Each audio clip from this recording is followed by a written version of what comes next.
Bordeaux-Lyon à vélo épisode 2 aujourd'hui. Je sors la vidéo le lendemain du premier épisode et je vais faire ça pendant 7 jours parce que mon voyage a duré 7 jours. Et donc je vais vous raconter ma première journée.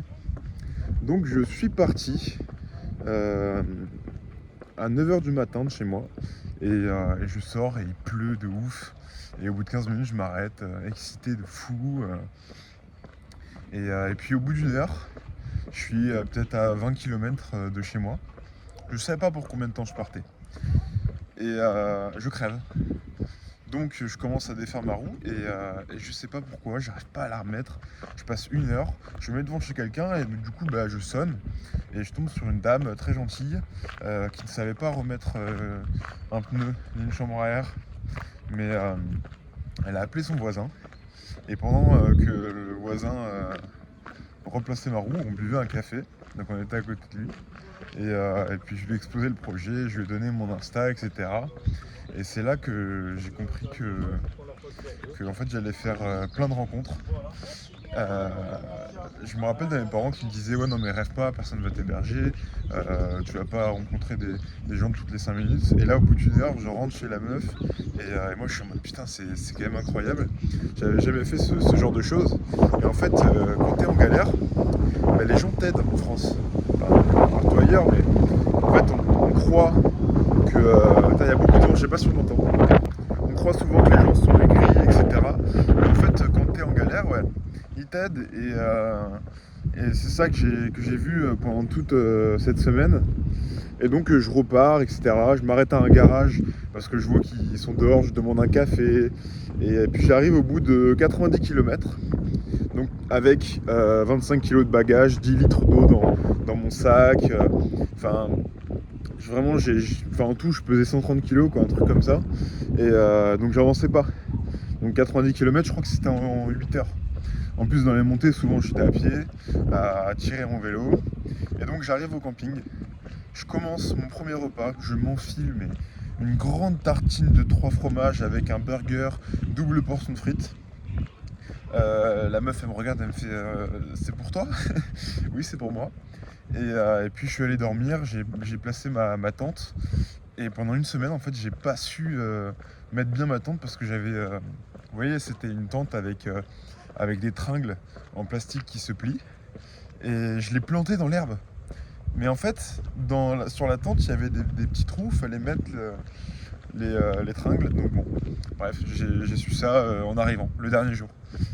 Et je me suis endormi. J'ai dormi peut-être 4 heures. Je me réveille à 4 heures du mat, je profite dehors, je vais me laver, etc. Et j'avais pas de serviette, voilà. Donc je pars sans serviette. Donc j'ai dû m'essuyer avec un vêtement, etc. Ah ouais, je vous ai pas dit. Moi de base j'y allais pour une soirée à Lyon. En fait je devais être à une soirée de la cousine de mon cousin. Et donc j'avais mon jean, j'avais des affaires, des livres, des trucs comme ça pour les 5 jours que j'allais passer là-bas, enfin bref, n'importe quoi. Et donc le lendemain, je continue ma trace sans avoir d'itinéraire le soir, quoi. Là le premier jour c'était le seul jour où j'avais un itinéraire. Et je me suis arrêté au bout de 80 km et c'était vraiment magique. Je commence à ce moment-là à découvrir des paysages et à aimer vraiment foncièrement l'architecture, la nature, etc. Et je me dis waouh, je passe dans tellement de villes, tellement d'endroits différents, avec des gens différents, c'est juste magique. Et même jusqu'à aujourd'hui, en fait, j'ai pas fait grand chose depuis juin. Et je me dis, quand je vois des trucs sur Insta, je me dis ça doit être magnifique, j'ai envie d'y aller. J'ai vraiment découvert cette passion là de la nature. Et c'est ce qui me pousse maintenant à faire du trail et du vélo d'ailleurs. Quand je raconte tout ça, j'ai la nostalgie, je ressens les émotions. Franchement, si vous avez l'occasion de partir faire quelque chose comme ça, rien que 3 jours, aller marcher, vous partez dans un endroit que vous connaissez pas et vous faites une boucle de 3 jours de marche, je sais pas, vous faites 100 bornes. Faut être un peu entraîné avant quand même pour marcher 30 bornes dans la journée. Et vous pouvez faire ce genre de choses. Et Et vous allez voir que ça peut changer une vie, même 3 jours. Vous pouvez vous rendre compte que vous aimez certaines choses, que vous aimez les rencontres. Ça peut vraiment ouvrir l'esprit.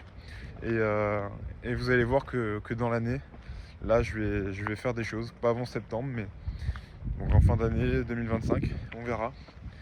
Mais je vais faire des choses comme ça. Et puis voilà.